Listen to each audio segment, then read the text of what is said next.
I'm chasing is my own.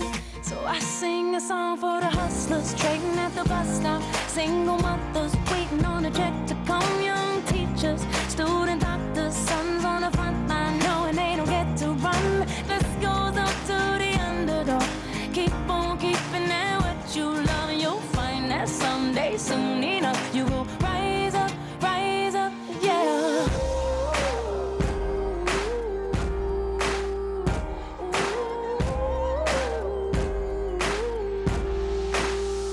She's riding in a taxi back to the kitchen, talking to the driver about his wife and his children, on a run from a country where they put you in prison for being a woman and speaking your mind. And she looked in his eyes in the mirror and he smiled. One conversation, a single moment, the things that change us if we notice when we look up sometimes. They said I would never make it, but I was built to break the mold.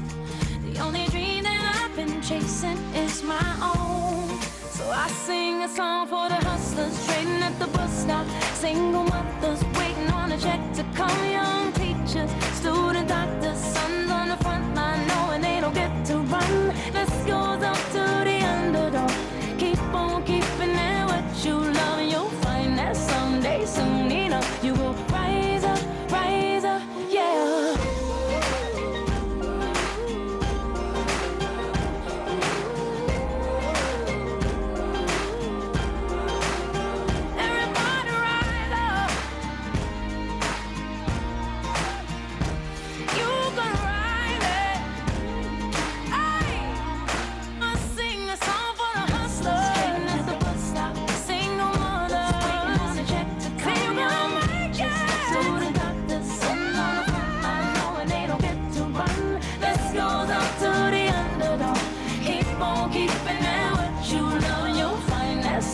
Soon enough, you will rise up, yeah.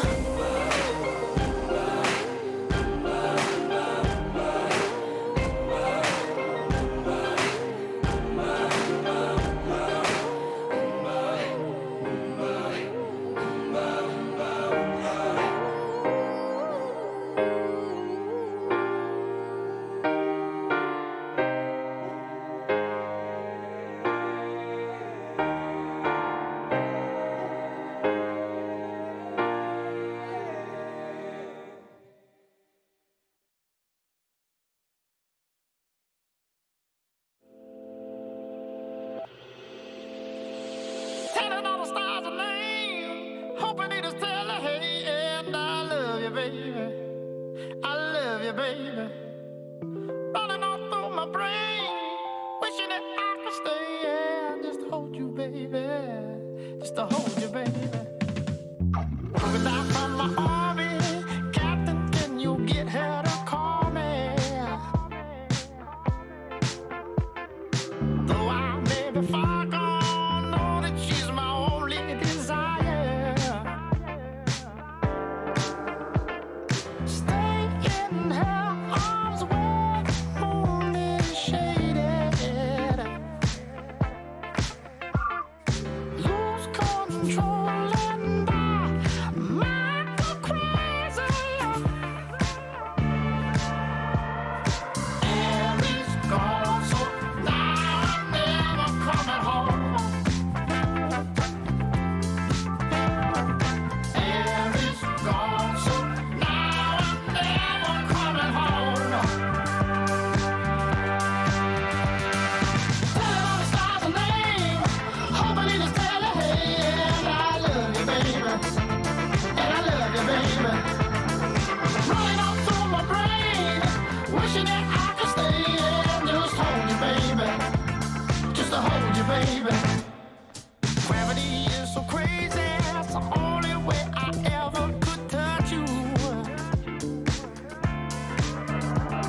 Feel cool on there.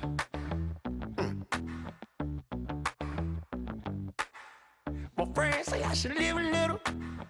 Need to start saying yes more. I compromise and meet them in the middle. Cause new actions will get you new results. They gave me something to think about. It's life and I'm supposed to live it out. I'm holding on to the universe. Afraid she don't let me down. I'm afraid if I try something crazy, I'ma end up in love, love, love. Cause the world that we live in is crazy and it's difficult to trust, trust, trust. I'm feeling alive. I'm feeling alive, alive, alive. I'm feeling alive. I'm feeling alive, alive, alive. Feel what I'm saying, say. If you feel what I'm saying, say. Yeah. Let's go. Afraid if I try something crazy, I'ma end up in love, love, love. I learned to keep an open mind. I was holding all my blessings down. You never know what you will come to find.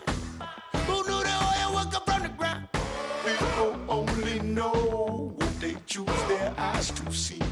I know one thing that's for sure. There's so much more we can be. Don't be afraid to go and try something crazy. You might end up in love, love, love. Cause the world that we live in is crazy and we gotta learn to trust, trust, trust. I'm feeling alive. I'm feeling alive, alive, alive. I'm feeling alive. I'm feeling alive, alive, alive. I'm feeling alive. I'm feeling alive, alive, alive. I'm feeling alive. Feeling alive, alive, alive. Feel what I'm saying, say. Yeah. If you feel what I'm saying, say. Yeah. Come on.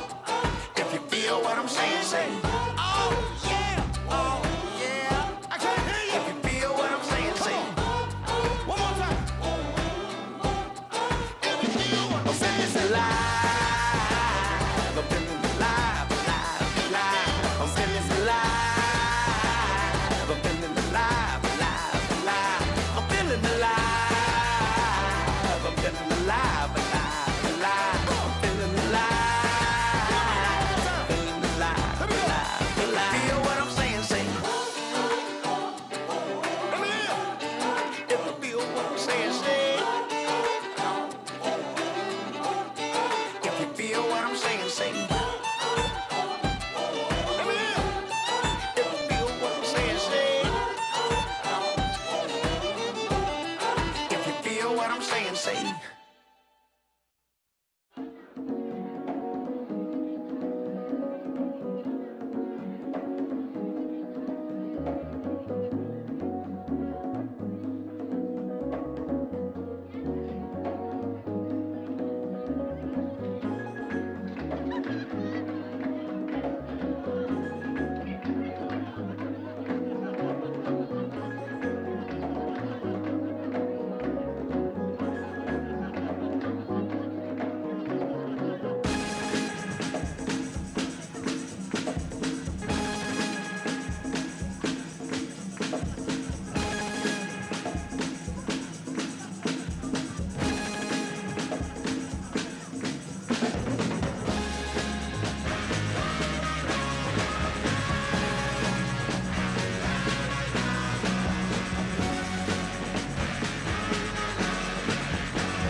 What makes you blind? I hope to find who I believe in. Get back in line, I can't deny myself. Show me the feeling. Oh, you got me wrong if you don't belong. Live in the trouble, don't hesitate. As a reminder, today's event has been set up to adhere to social distancing guidelines as outlined by health experts in the state of Georgia. Thank you.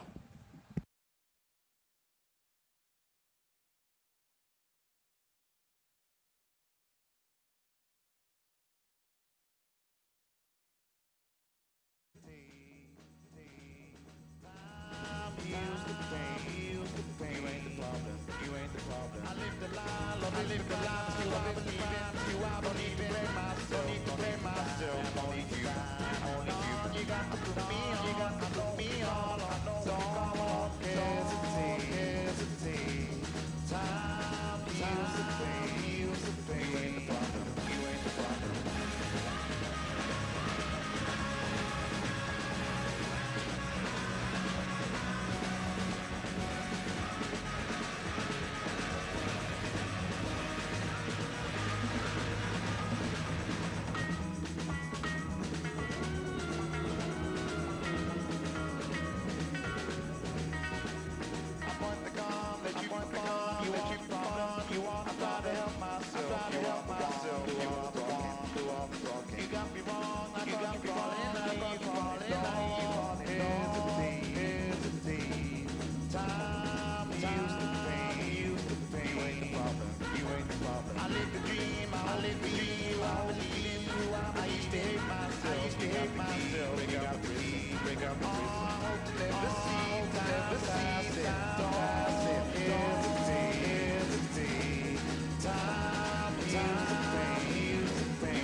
Hello, hello, hello. What a magnificent setting. It's hard when you drive in here not to think of the circumstances President Roosevelt faced and how he overcame so much for so many. So good afternoon. A few weeks ago, I spoke at Gettysburg about the need to unite our nation. And today, I'm here at Warm Springs because I want to talk about how we're going to heal our nation. Over these past few months, there's been so much pain, so much suffering, and so much loss in America. Over 225,000 people have lost their lives to a virus. Many of those lives lost in the cruelest way possible, alone. Alone. Alone in a hospital room, alone in a nursing home, no family, no friends, no loved ones beside them in those final moments. And it haunts so many of the surviving families. Families who were never given a chance to say goodbye. I and many of you know what loss feels like when you lose someone you love. You feel that deep black hole opening up in your chest, and you feel like you're being swallowed into it. The tragic truth of our time is that COVID has left a deep and lasting wound in this country. Millions of Americans have lost their jobs, and we see the empty storefronts and the shuttered businesses, the visible signs of lost hope, broken dreams. But what we don't see is in all those parents staring at the ceiling late at night wondering, how am I going to pay the mortgage? How am I going to pay for our rent? What are they going to do if one of my kids gets sick now that I've lost my health insurance? Growing up, like many of you, I watched my father struggle to find work. He made what I call the longest walk any parent can make, up a short flight of stairs to his children's bedroom. To tell a child, you can't play in that Little League team anymore. You can't go back to the same school. We can't stay here, Joey. We can't stay in Scranton anymore. We have to move. There are good jobs in Delaware. When I get one, I'll come back for you, your sister, your brother, and your mom. It's only 157 miles away, Joey. My father came home every weekend for that year or more, but he always said, when we finally got settled in Delaware, he used to say, Joey, a job's, and all my friends would hear it as well, a job's about a lot more than a paycheck. My sister heard it as well, Valerie. He said, it's about your dignity, a job. It's about respect. It's about your place in the community. And right now, in this autumn afternoon, millions of Americans all across this country feel they've lost all that. A season of protest has broken out all across the nation. Some of it is just senseless burning and looting and violence that can't be tolerated and won't. But much of it is a cry for justice from a community that's long had a knee of injustice on their neck.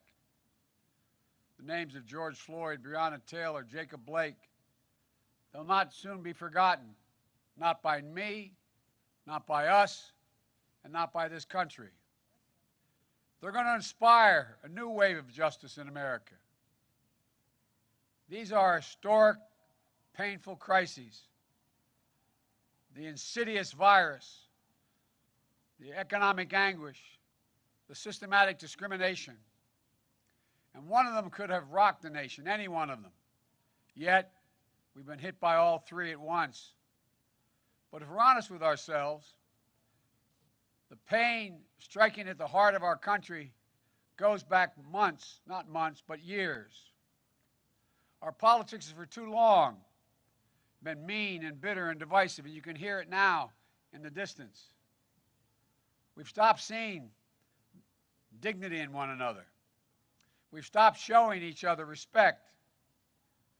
Too many among us spend more time shouting than listening, more time fighting than working together, more time demonizing and denigrating others than lifting them up. The divisions in our nation are getting wider. Angry people are upset. Anger and suspicion are growing, and our wounds are getting deeper. And many wonder, has it gone too far? Have we passed the point of no return? Has the heart of this nation turned to stone? I don't think so. I refuse to believe it. I know this country. I know our people. And I know we can unite and heal this nation. Warm Springs is a good place to talk about hope and healing. Sir Franklin Roosevelt came, quote, to use the therapeutic waters to rebuild himself. Stricken by polio, the polio virus in 1921, he suffered from paralysis. Like many other Americans of those pre-vaccine decades, FDR longed to live an independent life, a life that wasn't defined by his illness. To him, and to so many others facing physical challenges, Warm Springs offered therapy for the body, and I might add, and the soul. But it offered something else as well. FDR came looking for a cure, but it was the lessons he learned here that he used to lift a nation.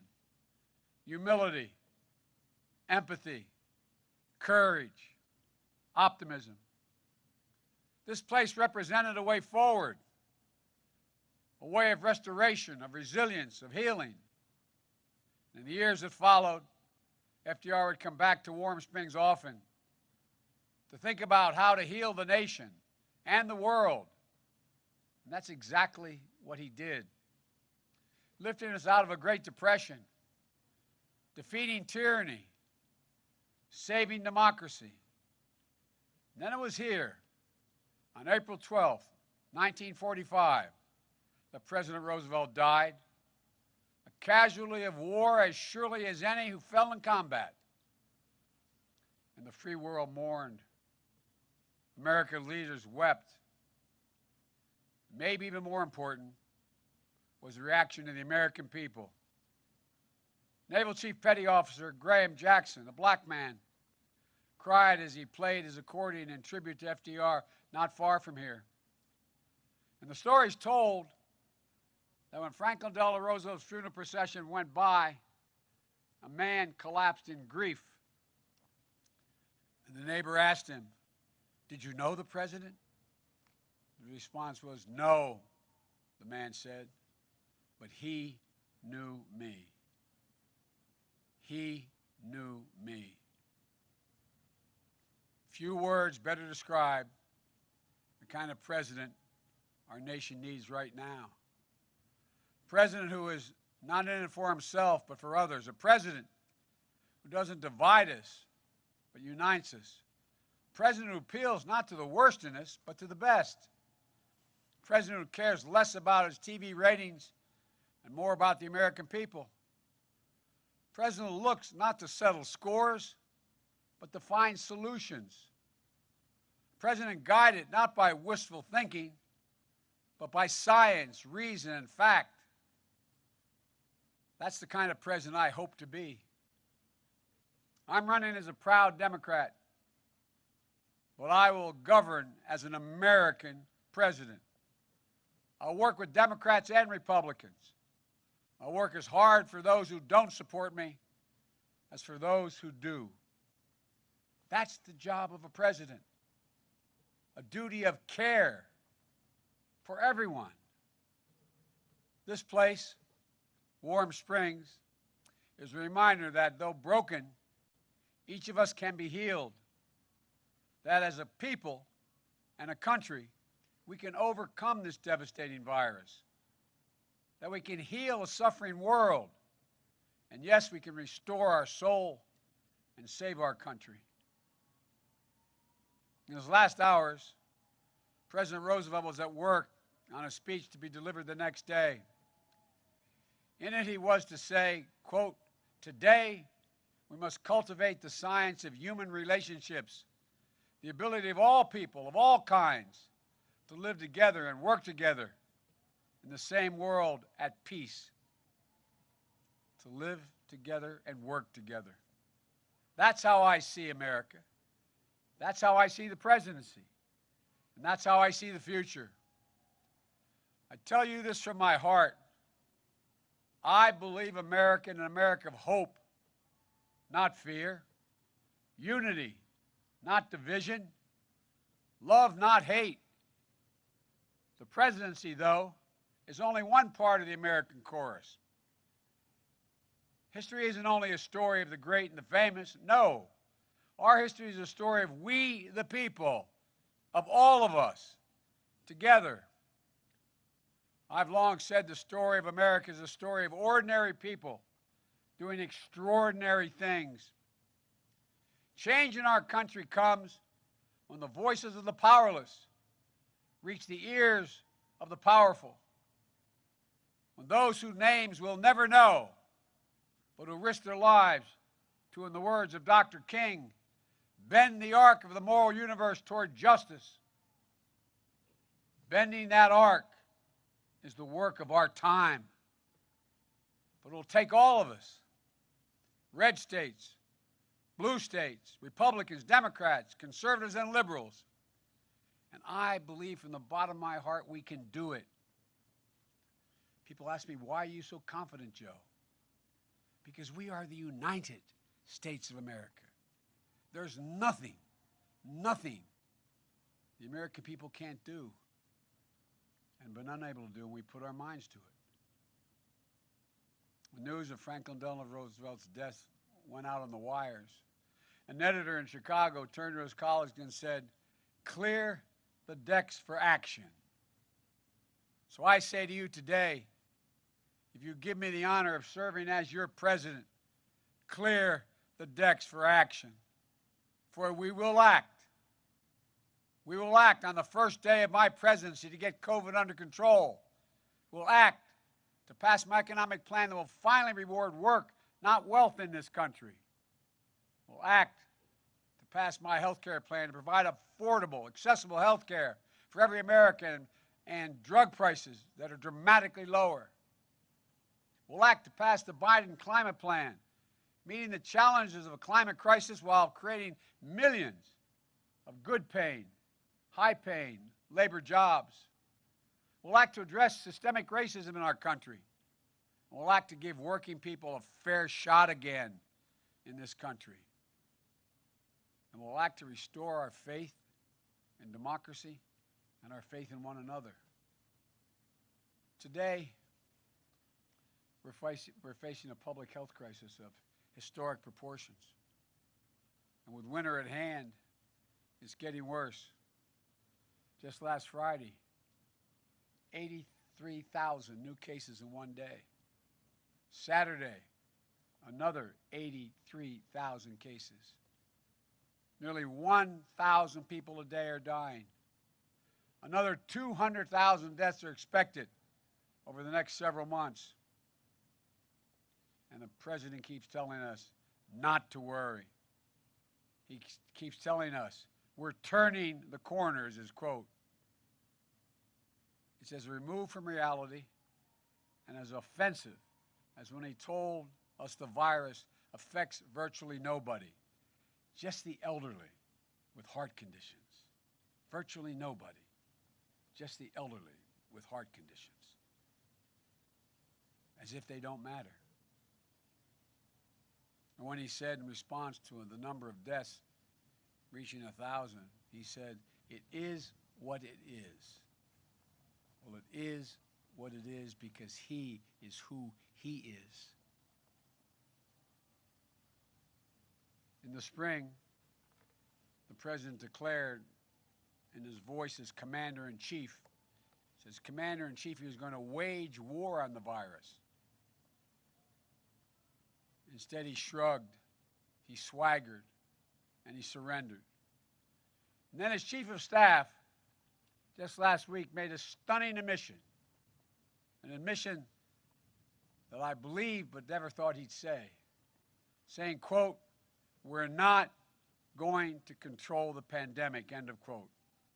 We're not going to control the pandemic. It's a capitulation.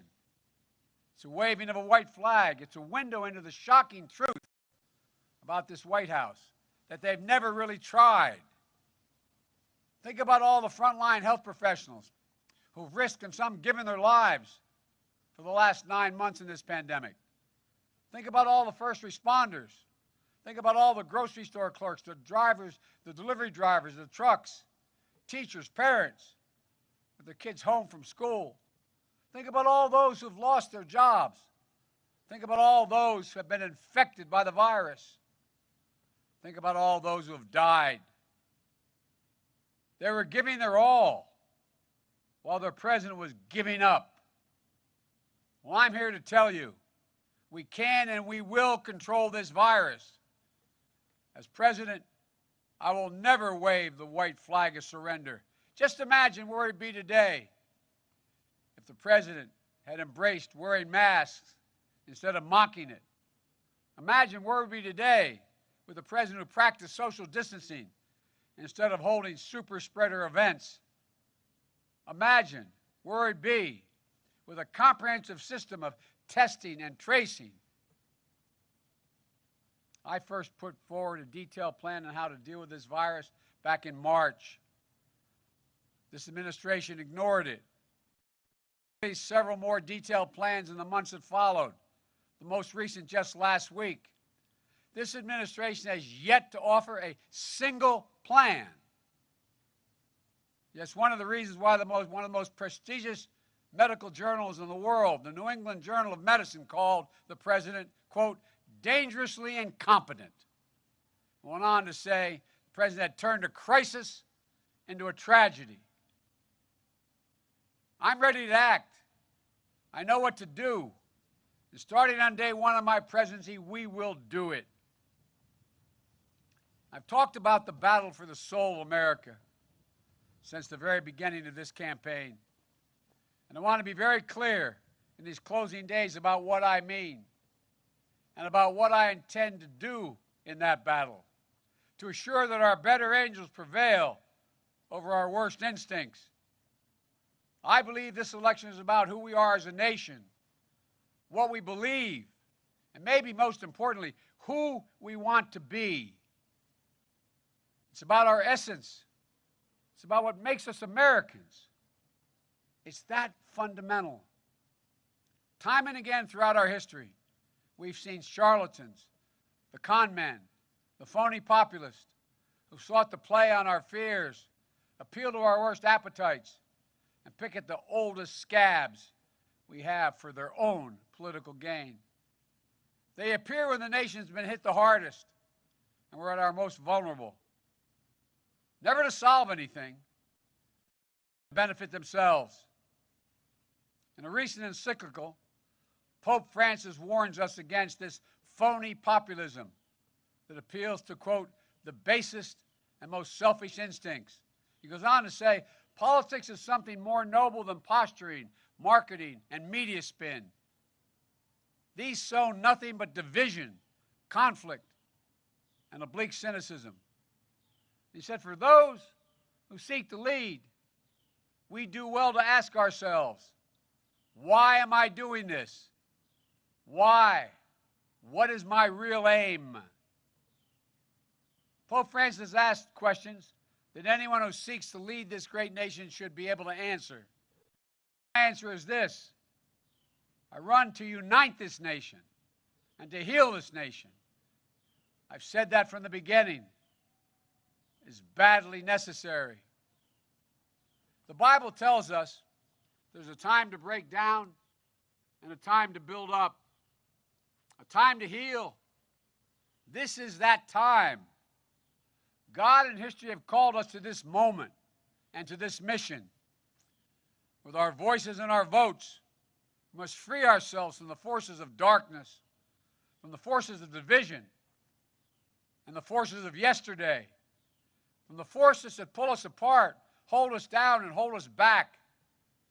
And if we do so, we'll once more become one nation, under God, indivisible, a nation united, a nation strengthened, a nation healed. That is my goal.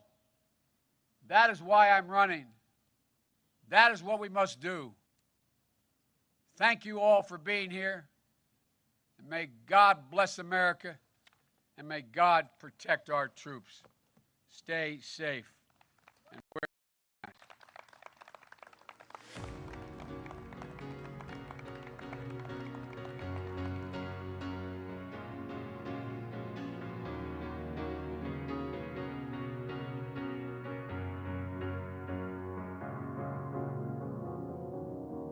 'Cause you're a sky full of stars. I'm gonna give you my heart. 'Cause you're a sky